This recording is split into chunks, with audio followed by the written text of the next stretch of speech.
এই যে হয়ে গেল ভাজা আমাদের মশমশা ডিমের পিঠা। আসসালামু আলাইকুম, কেমন আছেন সবাই? আশা করছি সবাই অনেক ভালো আছেন। আলহামদুলিল্লাহ আমরা ভালো আছি।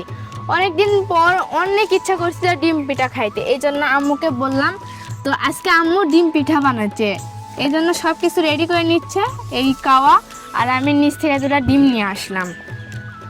হ্যাঁ, যিনি অনেকদিন বলতেছে আম্মু ডিম পিঠা খাবো, ডিম পিঠা বানাও, তা আজকে ভাবতেছি ডিম পিঠাই বানাই। হ্যাঁ, আজকের ইফতারিতে কিন্তু এসব ইফতারির সঙ্গে এই ডিম পিঠাও থাকবে। ঠিক আছে, ঠিক আছে, ধরো দাও। আর ডিম পিঠা ডিম বেশি দিলে ভালো লাগে, ওই জন্য আমি দুটা ডিম দিচ্ছি। হ্যাঁ গাইস, ডিম পিঠার কিন্তু সবচাইতে মেন আর স্বাদ লাগে যেটা সেটা হচ্ছে ডিম বেশি করে দিতে হয়। একটু ময়দা দিচ্ছি, পিঠাগুলো একটু দিন ফুলে ওঠে। আম্মু নাড়ো।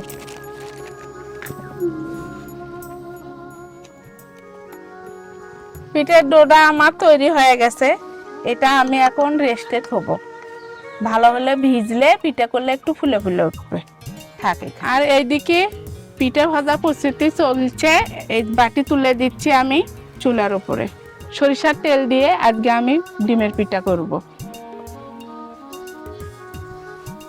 আর একটা কথা কি জানেন, যত জায়গায় খাওয়া হোক, মায়ের হাতের বানানো স্বাদের পিঠা খেয়ে যে তৃপ্তি পাওয়া যায় সেই স্বাদ আর কোথাও পাওয়া যায় না।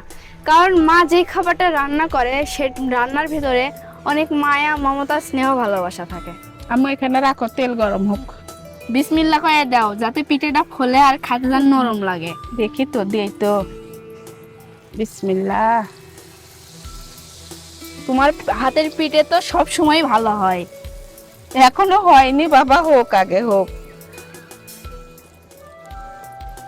হয়ে গেছে গাইস একটা, এত তাড়াতাড়ি হয়ে গেল। কিন্তু গাইস এখন কি রমজান মাস চলিচ্ছে, রোজা আছি, এই জন্য প্রথম জিনিসটা আর খাইতে পারলো না। আর সরিষার তেল দিয়ে জীবনের প্রথম আজকে পিঠা ভাজা। ওহো গাইস, সরিষার তেল দিয়ে কিন্তু আজকে পিঠাটা ভাজছে, একদম কালার সবকিছু ঠিক আছে। এখন খাওয়ার সময় দেখা যাবে স্বাদটা কিরকম। আর সরিষার তেল দিয়ে যেটাই রান্না করবে সেটার স্বাদ তো আরো বেশি। পিঠা কিন্তু অনেক ভালো হচ্ছে। ডোটা মনে হয় পাতলা হচ্ছে। হ্যাঁ ঠিক আছে, ঠিকই আছে, নরম আছে না খুব, তুলতুলা, খাইতেও ভালো লাগবে। সেই হচ্ছে এই পারফেক্ট। ডিমের পিঠাটা জিনিয়ার খুব পছন্দ। দেও হচ্ছে তেলটা ঝাঁকে লাগবে না। গাইস ফাইনালি আম্মুর পিঠা বানানো শেষ। এখন শুধু ইফতারির জন্য আমরা অপেক্ষা করব, কারণ আম্মুর হাতে এত সুস্বাদু পিঠা খাওয়ার জন্য এখন আমাদের অপেক্ষা করতে হবে।